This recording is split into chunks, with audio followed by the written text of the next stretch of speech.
সুপ্রভাত বন্ধুরা, আশা করি ভালোই আছো। আমি আজকে ব্রেকফাস্টে চালের আটা রুটি আর কপি ভাজা করব। দেখি খুব ভালো লাগবে, খেতেও ভালো লাগবে, অম্বল হবে না, অ্যাসিড হবে না। এখন শুরু করি। এখন শুকনো লঙ্কা দিয়ে ফোড়ন দিয়ে আলু কপি ভাজবো।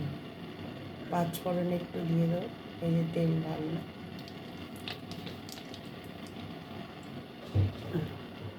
তেলটা গরম হয়ে গেছে, এখন পাঁচফোড়ন দিলাম। এখন আলু আর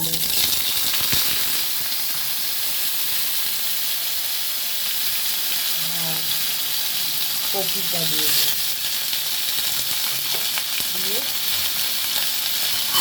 নুন দিলে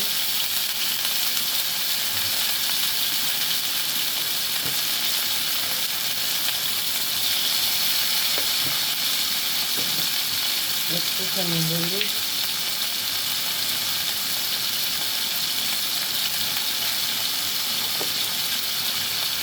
শীতকালে ভালোই লাগে খেতে। ঢাকা দিয়ে এটাকে ভাজবো, এর মধ্যে রুটিটা তৈরি করবো। কপি ভাজা হয়ে গেছে, এখন রুটিটা তৈরি করবো। আছে এবার রুটিটা, চালের রুটির অনেক গুণ আছে। অ্যাসিড হয় না, অম্বল হয় না, খেতেও সুস্বাদু। কিছুই না, শুধু একটু গরম জল নুন দিয়ে মাখলেই বেশ ভালো সফট হয়।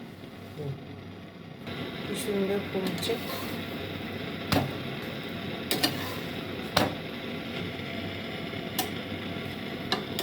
এইভাবে সবকটা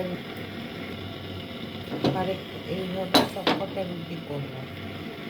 প্রথমে আঁচটা কমানো থাকবে, তারপরে বাড়িয়ে দেবো খোলার সময়, উল্টে পাল্টে। কি সুন্দর ফুলছে।